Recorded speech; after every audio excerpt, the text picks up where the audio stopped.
Hi, everyone. Welcome to Game Changer Sessions. I can't believe it, but it is our 9th session that we have been doing these. We've already done them 8 times.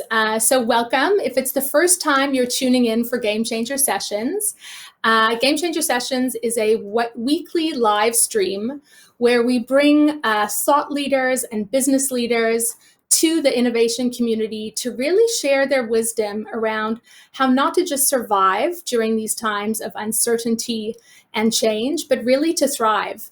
And as you know, at Game Changer, we're very excited about creating the future, and not just the future, but the future we want. And so it is with great honor that we have our guest today is the Honourable Navdeep Bains, who is the Member of Parliament for the Mississauga and Mulchan region, and is our Minister of Innovation, Science and Economic Development. Please join me in welcoming Honourable Navdeep Bains. Hi, Minister Bains. Welcome. Hi, Candice. How are you? I'm great. It's really good to see you. I love. Very much to be on. Oh, thanks for being here. I love your background. It's wonderful. Well, thank you. Great. It's a picture that my wife's good friend from Peterborough Yes. painted for us in 2015, and I think it just speaks to the mindset we need to have to help. So I use this as a reminder to remain optimistic and to remain positive.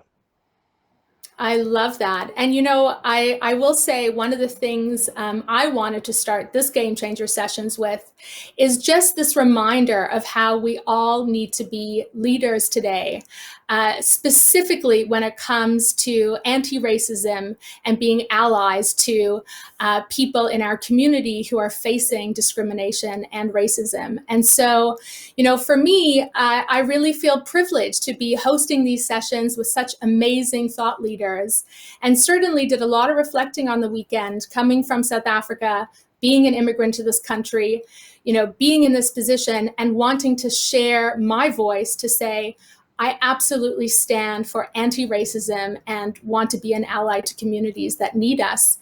Minister Bains, maybe we should start there. I know diversity and inclusion are very important mandates in your portfolio. What advice do you have for the innovation community and leaders in these times? No, you're absolutely right. Diversity and inclusion are important aspects of our government's mandate as we move forward. We've highlighted that time and time again. But for me personally, it's also very important. You know, we need to step up. We recognize that anti-racism movement and the challenges around that we are not only in the United States, but we also have real issues here in Canada as well. And we saw that on full display with the protests in Montreal, in Toronto. And it's a recognition that we also have to address some systemic issues as well. And we need to talk about it. We need to own up to it. And we need to find solutions. And I was speaking with my good friend and colleague, Ahmed Hussein, the minister responsible for social development.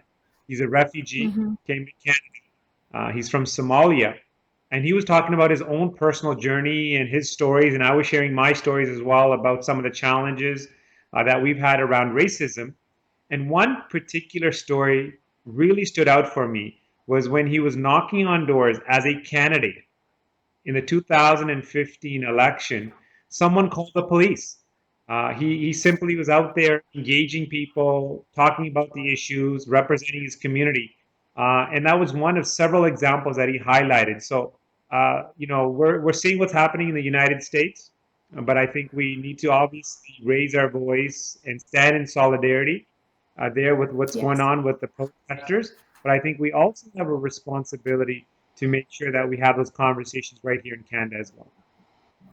Absolutely. And I'm so glad that we started this conversation in that way. Now, I know that we actually have a shorter program today because I know you're very busy, and I want to thank you for taking the time out to actually have this conversation. And there's so much we want to cover. I mean, the topic is so big. How is Canada innovating our way out of the economy? We could be here for days, but let's just start specifically with pandemic recovery. Now, I know that the scientific research and innovation community is absolutely crucial in helping us get out of this phase. Tell me what has shifted for you in the way you fund and support this community and how you plan on doing that going forward. Well, as a government, we've remained committed to science. I remember one of the first things I did as the minister responsible for science and innovation and industrial policy was reinstating the mandatory long-form census. And that demonstrates the importance of good quality, reliable data, the fact that we need to make decisions based on evidence. And then shortly thereafter, we made the single largest investment in fundamental science in Canadian history. And we know that science is important to solve problems. It's important for our economic prosperity. And we have had challenges in the past in funding, so we needed to step up. But particularly with the current crisis, what we did is we supported the community by stabilizing our research enterprise, by supporting our researchers, and making sure that those researchers had all the tools that they needed, also in terms of some of the infrastructure support.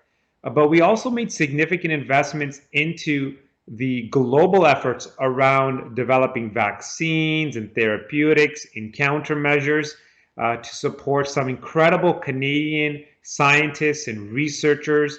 And we've invested close to $2 billion in all those initiatives. So we have a solid foundation. We're building on that foundation. But fundamentally, it's about investing in our world-class scientists, our researchers.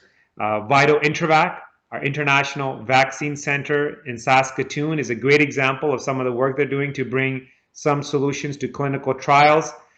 We put forward an immunity task force that looked at serology and doing blood tests to understand who's immune, how this virus is operating in humans. And we also invested in a company called Abcelera. And it's a great solution. They've identified 500 antibodies to help find a drug to temporarily deal with countermeasures going forward. So we're really excited about some of these investments that we're making, but fundamentally, it's because we've got some of the best and brightest scientists and researchers in the world. Absolutely. Now, you know, one of the biggest issues with pandemic recovery is and preparedness is really data and privacy, right? And I know these are both in your mandate. And so, with contact tracing, I'm sure you know you're getting a lot of questions right now. Has your thinking on privacy changed? You know, and in what ways has it changed, if it has? So there are many solutions we need to look at. We have to recognize that contact tracing, particularly if you're looking at apps and if you're looking at exposure notification apps, where we need to recognize that that's going to supplement the manual contact tracing because it requires our health authorities and it requires people's personal information. And for me personally, what we're doing is we're working with Canadian companies to look at Canadian solutions based on Canadian values. And one of the key values that I want to highlight is privacy. We're the government that is the digital charter. We recognize that Canadians want us to protect them, want us to protect frontline healthcare workers, flatten the curve, but they do not want us to compromise on privacy. And I believe we have solutions that will enable us to look at these kinds of applications, look at these different types of notification apps that we're currently doing our due diligence on without undermining our privacy. And we're looking at other jurisdictions as well. And what I want to reassure the viewers is that we will make sure that we are PIPEDA compliant, that we will make sure that we are compliant with privacy, the Privacy Act, but more importantly, that we get buy-in from Canadians so that any solution has a significant uptake in order to save lives. Right. And more broadly, I mean, our ability and use of data at the government level is so different than other places. And I know you mentioned that our values are different, but are we changing anything as a result of this? Like, can you pinpoint a few things that we're doing differently now at the government level so that we can be more data forward and, still maintaining privacy, but use data in more effective ways? It's a great question, Candice. We have to look at data trust as a means to, especially in the healthcare area, to work with the provinces and territories to come forward with a governance structure that enables us to make sure that there's interoperability between, if individuals are traveling from different jurisdictions, that they're getting comparable level of service. And I think that's an area where there is an opportunity for us to work together. If there's one thing that this crisis has demonstrated, is that we have to put our partisan politics aside and we need to work together to identify the opportunities where we can collaborate. And I think when we're seeing what's happening with long-term care facilities, when we're seeing what's happening with personal protective equipment, particularly for frontline healthcare workers, there's no jurisdictional issues. We got to work together. And I think the same applies to data trust, data governance, and working very closely with the provinces and territories to create a robust framework for us to really be able to do some innovative things around data, which will allow us to really improve people's quality of life, get better health outcomes, and still be consistent with the principles around privacy that we've outlined as a government. Yeah, absolutely. So thank you for sort of mentioning some of the innovations you're excited about. I'm actually a part of the CDL Creative Destruction Lab, which is, for those who don't know, is a exponential tech and science commercialization incubator that's part of U of T. And actually this summer, they're doing a phenomenal program for pandemic recovery startups as well as economic recovery startups. And it's very exciting to see, people like Art McDonald, who's, created do you want to maybe talk about Art McDonald for those who aren't familiar? But I was very inspired hearing about that. Yeah, I know this is really about our government's Made in Canada project. A few months ago, during the early stages of this crisis, we asked Canadians to step up. And Canadian entrepreneurs, scientists, researchers, our people from the innovation ecosystem, our highly innovative, skilled workforce stepped up in a big way to help us find solutions for personal protective equipment and the needs of frontline healthcare workers. And one of those individuals was Art McDonald, our Nobel laureate, well recognized, a very humble but very, very thoughtful individual. He, along with his Italian counterparts, came forward with a solution to design a ventilator using off-the-shelf accessible parts. So very, very simple, about 30 to 40 parts to build this ventilator. So great Canadian idea. And what we did is we made sure that he found a manufacturer here in Markham called Vexus. And together now they are going to be producing 10,000 ventilators. And what's really important to note is that they're not only going to be supporting Canadians, but I'm confident that that solution and that ventilator will help other countries as well. And I think that's what Canadians are really proud about, is the fact that we're open not only to saving lives here in Canada, but we recognize that this is a global pandemic and that we have a global responsibility to help our neighbors and friends.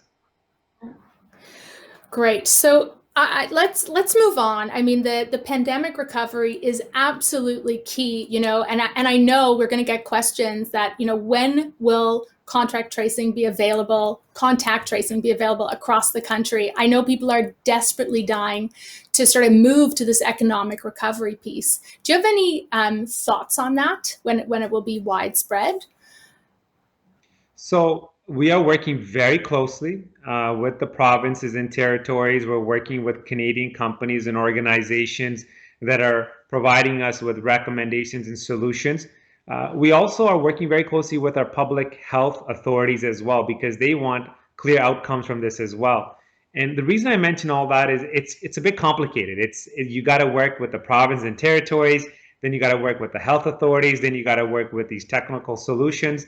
But bottom line is we have been working around the clock, and it's a matter of days as we move forward with the provinces and territories, because we know this is an important solution. On top of the testing that we're ramping up, I think it's really important that we recognize that in order to have confidence, in order for Canadians to have confidence in the restart, they want us to ramp up testing and they want us to move forward with more contact tracing and using an app to help really, again, identify where the trends may be for epidemiological purposes and also for people to self-isolate. And so we're confident that we'll be able to move forward in a timely manner, but we want to be thoughtful. We want to make sure that we do it in a way that gets really significant uptake. And that's the key outcome from this is how do we get broad-based scalability and how do we get Canadians to buy in? And so privacy is important, functionality is important, simplicity is important, and working with the province and territories is critical as well. For sure. No, absolutely. And so moving on to economic recovery, I mean, we are living in unprecedented times. We have forecasts of 25% shrinkage in annual GDP in the second quarter. Household spending has dropped, drastically. Every sector has been affected. Nobody's immune. We saw 7.6 million people apply for emergency benefits. 3 million Canadians lost their jobs in March and April, and we wiped out, 14 years of job gains. And so this is serious stuff. I'm really interested. This is actually a stat from the US, which said the lockdown has resulted in some of the highest unemployment levels since the Great Depression. In the US, 40% of people earning under $40,000 lost their jobs. So my question to you is, how do we think about universal basic income? We had Albert Wenger, who's a venture capitalist that wrote a book called World After Capital, who's a big proponent of universal basic income. How are you thinking about universal basic income as it relates to the current situation? Has your thinking changed? It's a great question because it's an issue that we as a government have talked a great deal about in terms of some of the policies we put forward. It could be the Canada Child Benefit to help families raising kids. In the most recent context, it's the Canada Emergency Response Benefit that's provided a level of income for Canadians. But if you take a step back and look at post-pandemic, what are the challenges we're going to be dealing with? Automation is still a very real issue. Digitalization that's occurring, the transition to a low-carbon economy, the digital divide between urban Canada and rural Canada, an aging population. And the reason I mention that is because, yes, the current crisis is important, but we got to recognize there's other challenges that we as a society and we here as Canadians are facing that we need to tackle. And as this significant transition occurs through all those different aspects that I've highlighted, we need to make sure people don't fall through the cracks. And I think we as a government need to continue to evaluate the programs that we have, the policies that we have in place to help people with that transition. And I think the current Canada Emergency Response Benefit has demonstrated how it helps people economically by providing them with the income support that they need. But does it also position them for the jobs of tomorrow? Does it give them the right skill sets to be able to succeed going forward? So I think it goes beyond simply just an income level issue. I think the skills agenda is going to be critical to that transition as well. And so we need to find policies and programs that connects both of them. Yeah, I love that. And I absolutely want to come back. I want to end this conversation around education because I think it is, our most powerful tool in many ways. One of the biggest issues with we're going to focus in on the tech sector. That's the majority of people who are listening to Game Changer sessions. Part of our global competitiveness in our tech sector has been immigration. And the fact that we have such a wonderfully diverse population from all around the world. And I'm curious how you're thinking about our immigration agenda in a virtual world where borders are closed. How do we adapt? What are we thinking? What are you thinking? Well, I'm smiling because I'm a firm believer that for a restart and for a long-term economic recovery, immigration is going to be critical. You and I, Candice, have talked about this at length. We know what the immigration policies have meant for the tech sector in particular, but the broader Canadian economy as well in terms of the jobs it's helped create it. I'll give you one small example of a program that you're very familiar with. and many in the technology sector are familiar with, is the global skills strategy. And this enabled companies to bring in some incredible global talent in a matter of 2 weeks. The processing time was simply 2 weeks. And for every individual that was brought to Canada through this program, it helped create 10 Canadian jobs. So it was a huge economic driver. And I think we need to recognize that as we're dealing with this healthcare crisis, as we're dealing with the economic recovery, we must continue to redouble our efforts on using digital platforms to continue to process immigration files, to bring in global talent, to supplement incredible Canadian talent as well. So as I mentioned before around the skills agenda, and maybe we'll speak to that later, but we want to upskill and reskill Canadians to make sure that they are in a position to take advantage of the new jobs that will be created going forward. But we also need to continue to leverage our immigration policies to attract the best and brightest from around the world. And I think, yes, this current crisis of limiting mobility has made it difficult for us to do that. But the minute we start to loosen some of those restrictions, one of the first areas that we need to focus on is immigration in a thoughtful way to make sure that we have people coming here, buying homes, buying cars, helping companies scale and grow, and contributing to our economy and contributing to the innovation ecosystems across the country. How do you think remote work? I mean, a number of tech companies have sort of made public statements, including Shopify, one of our own leading tech companies, that they're moving to a remote work environment. How do you think that's going to impact our global competitiveness? Do you see this as a boon for us, or is this actually going to be challenging for us now that people can sort of be anywhere? Well, I think there's pros and cons associated with that policy. Having that kind of flexibility is really powerful, especially for the digital divide between urban Canada, rural Canada. A lot of people can live in rural communities and still contribute and help to our productivity and our competitiveness. So I think that's the upside. We need to do a better job to make sure we continue to upgrade the digital infrastructure with high-speed internet connectivity in some of these rural and remote communities if we want to really unlock that potential. But we also need to recognize that human interaction is important. Body language, body cues, being in a group environment, the random conversation that you have regarding a problem that you can quickly go and speak to a coworker rather than setting up 3 calls. That kind of flexibility in that work environment is important as well. So my take on it is companies will adapt, but they need to provide their employees with options. For example, I'm a parent with 2 young girls. I might want a bit of a break, not being home all the time. I wouldn't mind going to the office, getting dressed up a bit, and talking to my coworkers. So I think the point is I want to have that optionality, and I think companies need to be nimble and flexible enough to provide that, and have a seamless interoperability between the digital world and the physical presence of meetings. And I think that's the exciting part that's going to come out of this COVID-19 crisis, is that companies will really rethink the workplace. But I don't think it's going to go one way or the other. It's not going to be all from home. I think we need to recognize that face-to-face human interaction is important. Sure. So I have so much I still want to cover, so we're going to keep going. Obviously, different companies at different stages require different kinds of support. And you and the government have been, announcing a lot of different initiatives over the past, few weeks around how we're going to support different kinds of companies. One of the things I want to ask about is, are you managing these programs differently than before? And what I mean by that is, from a speed perspective, but more interestingly, from being adaptive and actually getting feedback on what's working, iterating. How are you handling this? Because, the programs may have unintended consequences versus intended consequences. How do we make sure that there's a good feedback loop? So we are working with speed relative to what governments have done in the past. Programs that would take months and years to implement, we're doing in days and weeks, and that's a reflection of speed.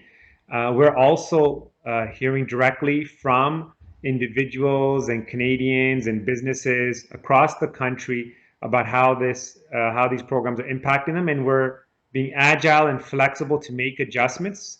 I think we've demonstrated that on a consistent basis, to be more generous, to be more flexible, to be more inclusive. And so speed is critical, flexibility is critical, and the way we're looping back with Canadians is that as we roll out the programs, if a problem is identified to us, we quickly examine the merits of that problem and make the adjustment. And we do it one solution at a time. We're not trying to bundle up problems and bundle up solutions. We're making adjustments on a daily basis in order to meet the needs of Canadians and the expectations that they have. And this is very different than the way governments operated in the past. And I think it's been humbling to politicians, to our public servants. But Canadians have been extremely patient. And I think even when it comes to procurement, for example, it's demonstrated that we as a government that purchase in bulk, that are in a position to help Canadian companies can act very quickly. And I think that's good for the culture within government, particularly in procurement. Absolutely. I mean, one of the things I want to bring up is just the support of scale ups, right? So I think, as you know, I'm on the board of Coveo and I work very closely with them. And it's been really interesting to see how both Coveo's cars, but at Coveo itself, it's adapt or die, right? We need to radically transform the way in which we use digital and virtual experiences and the way we create intelligent experiences, often using data and AI. So when you're thinking about investing in our scale ups, what are you doing to make sure, our scale ups are remaining competitive and innovative and actually have a chance to become even more globally relevant in the world? And I guess a follow on to that is our traditional industries, are no longer separate from tech, right? There's integration in tech. So, what do you see as what are the biggest levers you're pulling to sort of ensure our global competitiveness? Yeah, so to pick up on the last point, when it comes to our ability to compete and be more productive and differentiate ourselves versus other countries, we have to recognize that we can't put things in silos. It's not technology companies and then you've got agriculture, aerospace, or auto or shipbuilding, some of those traditional sectors. All those sectors are adopting technology, are becoming more digital, and so it is pervasive across the board. And what we need to do is first, in the short term, make sure that the companies that are scaling up and growing have liquidity support, have support to keep and retain their employees. That's why through the National Research Council, we introduced the Industrial Research Assistance Program to provide that support to retain employees here in Canada. That's a $250 million program targeted at startups and scale-ups and high growth and SaaS companies that unfortunately fell through the cracks with the wage subsidy program that we put in place.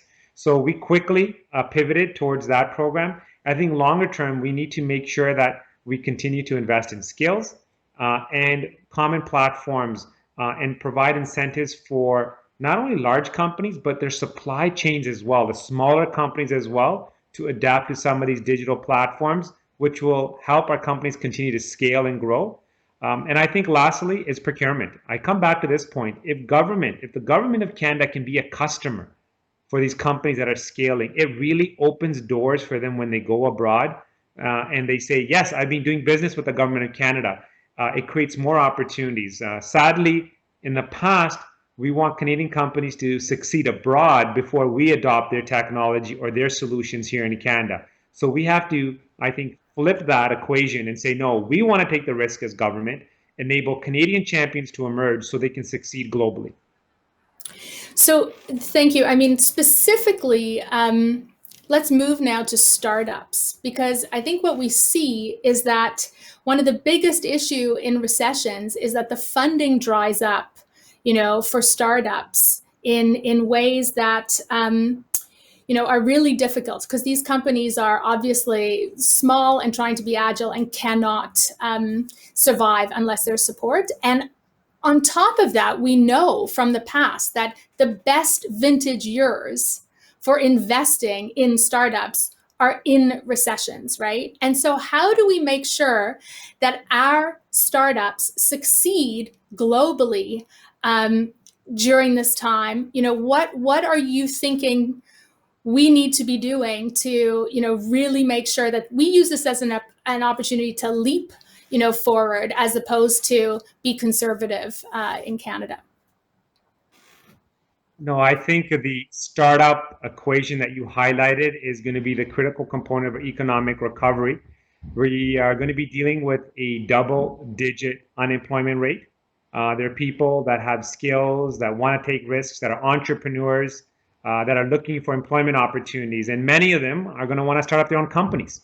Many of them have great ideas and solutions, and what we need to do is work with the private sector to create a model to help provide initial capital for them to be able to get that startup company up and running. And then, as I said, use procurement to create opportunities as a customer for them as well. So before they become global champions, we got to make sure they have strong foundations within Canada as well.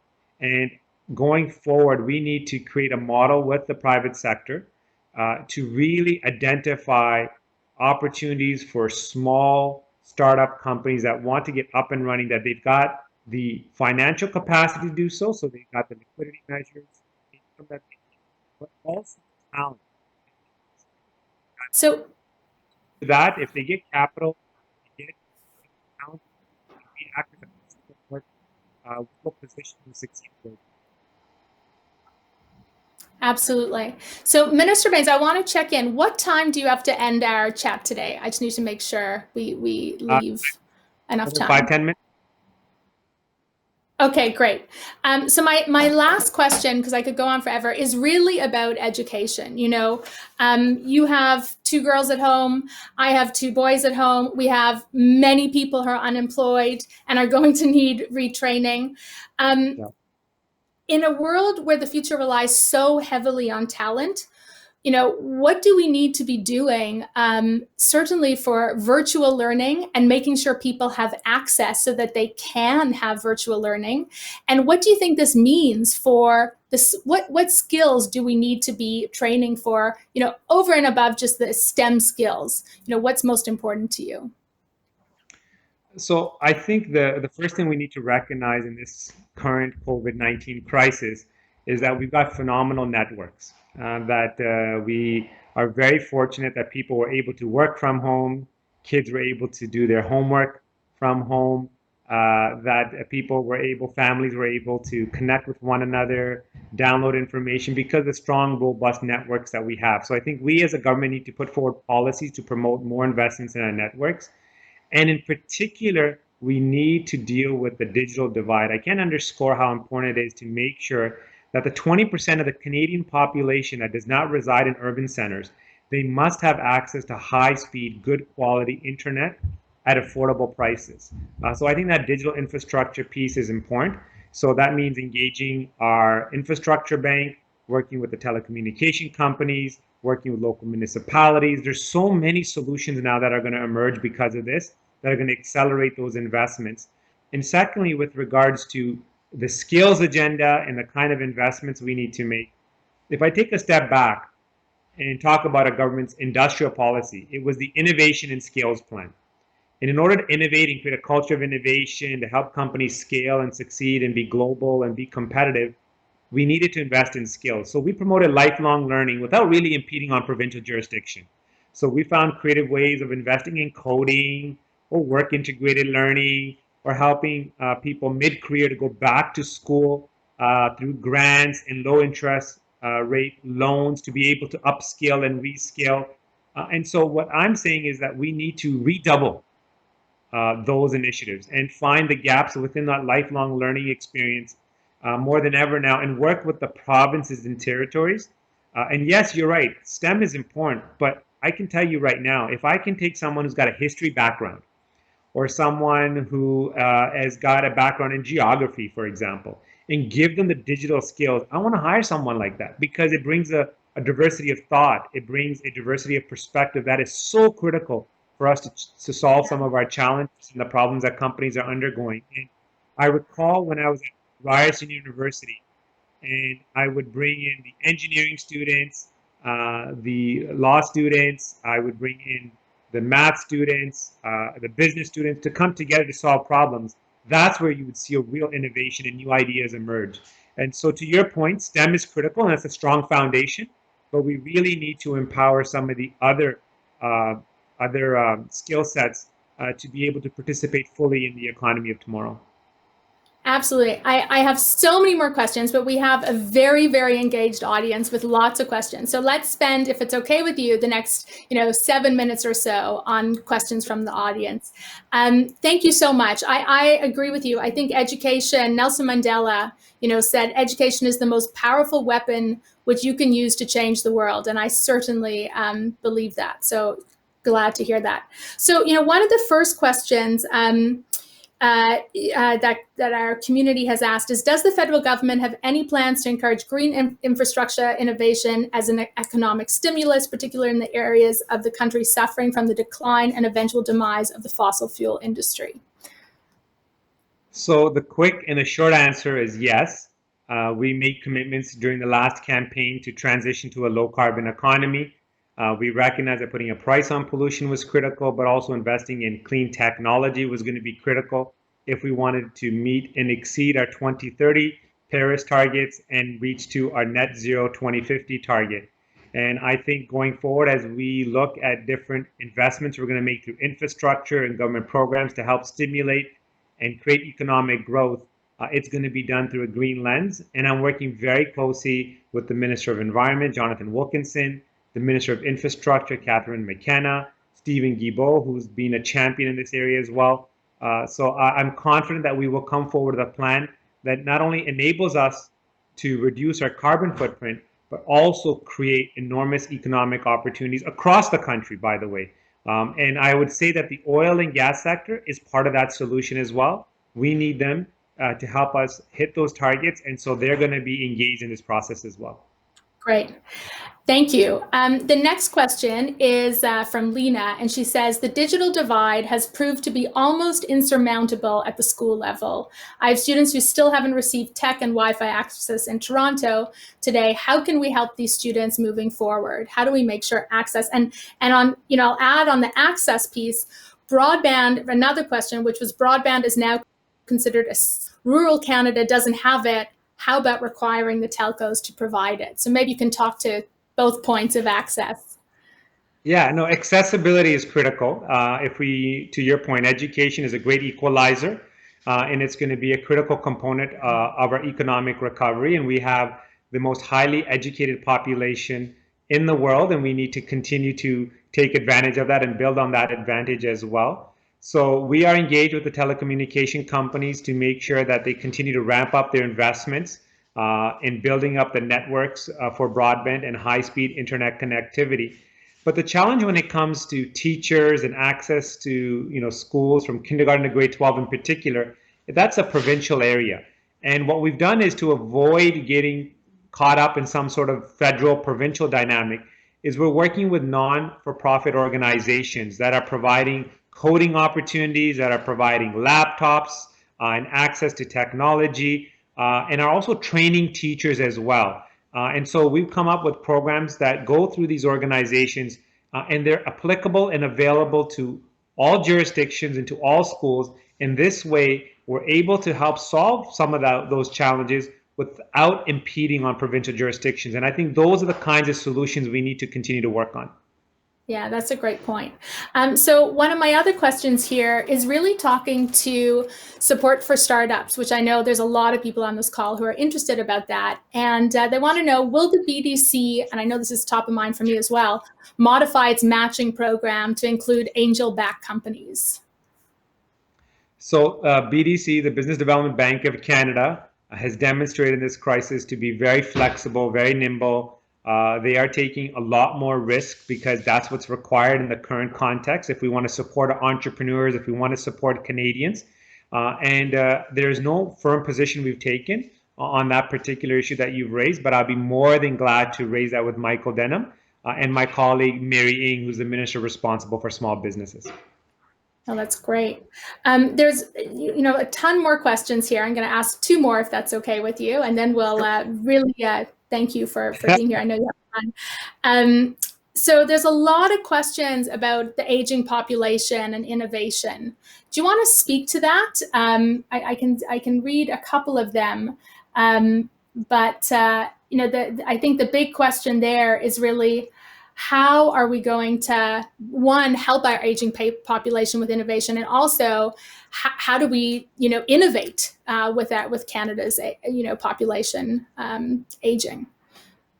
Yeah, no, I think that's a big, big issue that it's going to require a little bit more time than a quick response. But I think it's not about living long, it's about living well, and making sure that people have a good quality of life. And that's what's been very problematic with what we've seen in the long-term care facilities and how our seniors and the aging community has been treated. And so, from our perspective, we want to make sure that we look at technology as an enabler to improve people's lives so they can live well, not just simply live long. And we also need to look at immigration. I firmly believe, to the point that I raised before, immigration is important for our innovation ecosystem. It's important for our economy as well.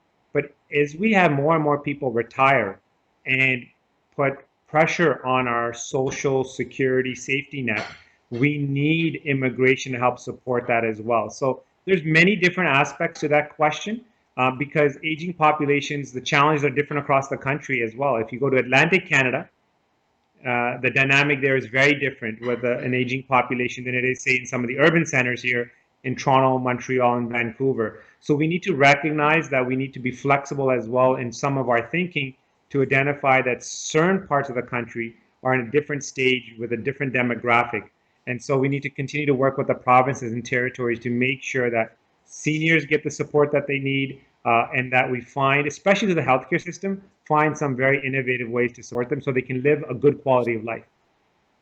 Absolutely. And I'm going to, this will be the last question because I know you need to run. But, I think something that's very top of mind for people is our global competitiveness. And, one of the questions, the last question here is, how do we stay competitive against the FANG companies?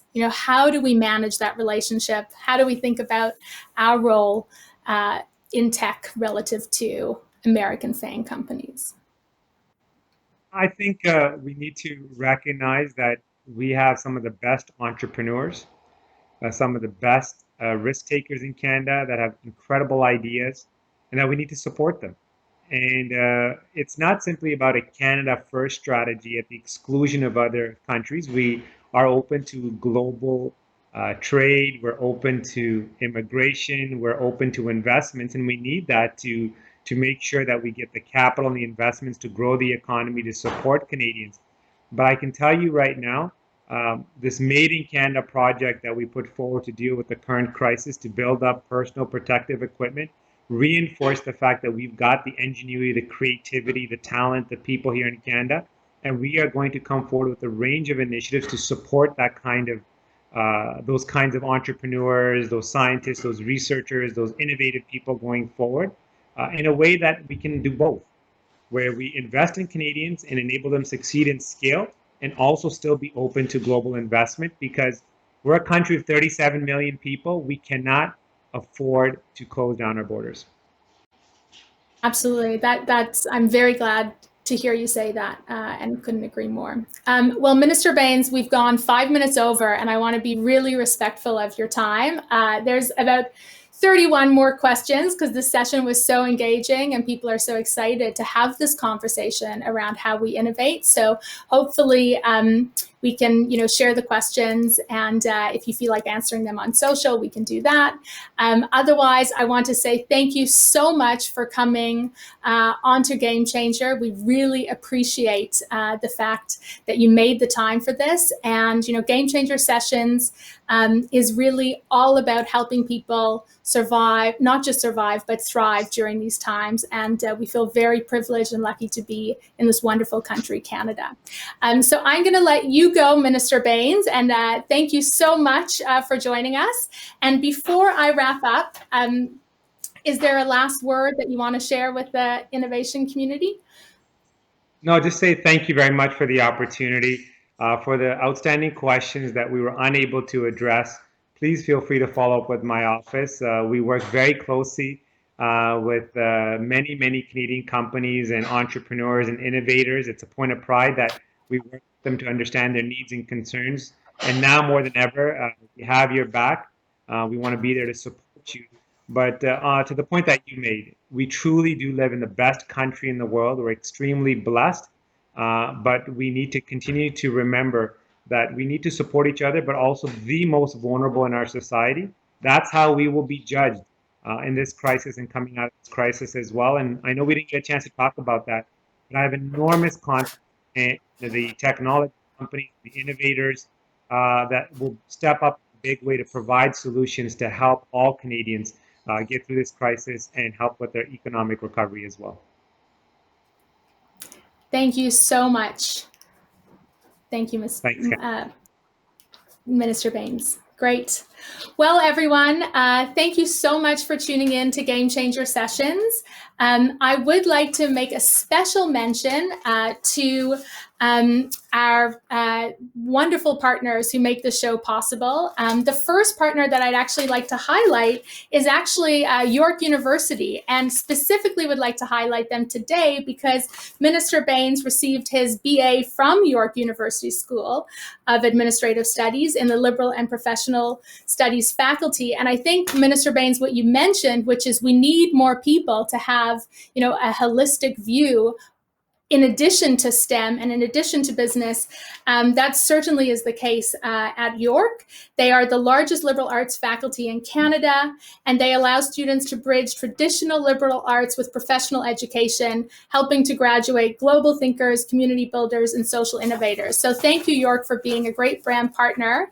And it's been great to have Minister Bains on our show today. Other partners, just a quick thank you. Our production partner, eThere Live, you've been amazing. This was executive produced by Corey Marr, and special thanks to Marone Tadas. And all of our live stream partners, you've been fantastic. CBC Toronto, CIX, the Canadian Innovation Exchange, Elevate, Toronto Life, Talk Boutique, Artery, and York University. Thank you so much, and please join us next week when we have a wonderful session with one of our great entrepreneurs from this community, Joanna Griffiths, who is the founder and CEO of Nix, and we're going to be talking about leadership in crisis, because Joanna has done a phenomenal job of being a leader in our community during this crisis. So thank you again for joining, and please join us again next Monday.